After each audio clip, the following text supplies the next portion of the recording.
Не за увоз на користени возила постари од 10 години под Евро 5 стандард. Ова е барањето на 10 еколошки организации кои го адресираа и го предадоа до владата, се со цел намалување на аерозагадувањето.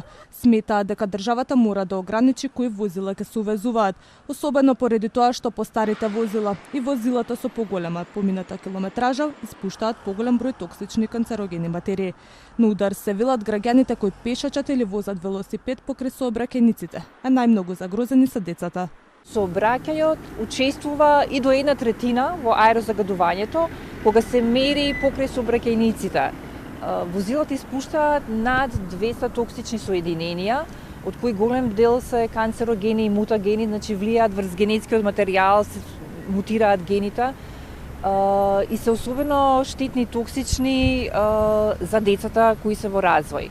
Ова барање не е повик кон скратување на единствениот начин на превоз низ главниот град, туку порака до владата и надлежните да се најде начини да се регулира јавниот превоз, порачаа екологистите. Ова следува по информацијата дека од нова година цените за увоз на половни возила ќе се намалат.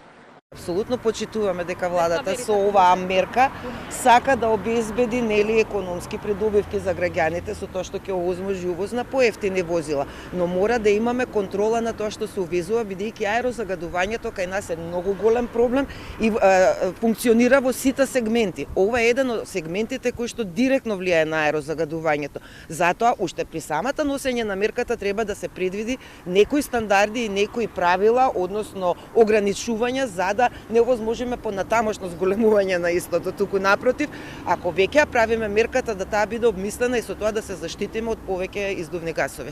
Од влада пак демантираат било какво намалување на давачки за половни возила по нова година. Според статистиките од Царинската управа, оваа година биле увезени безмалку 54.000 моторни возила, а само во изминатиот месец низ царина поминале 4.739 увезени возила.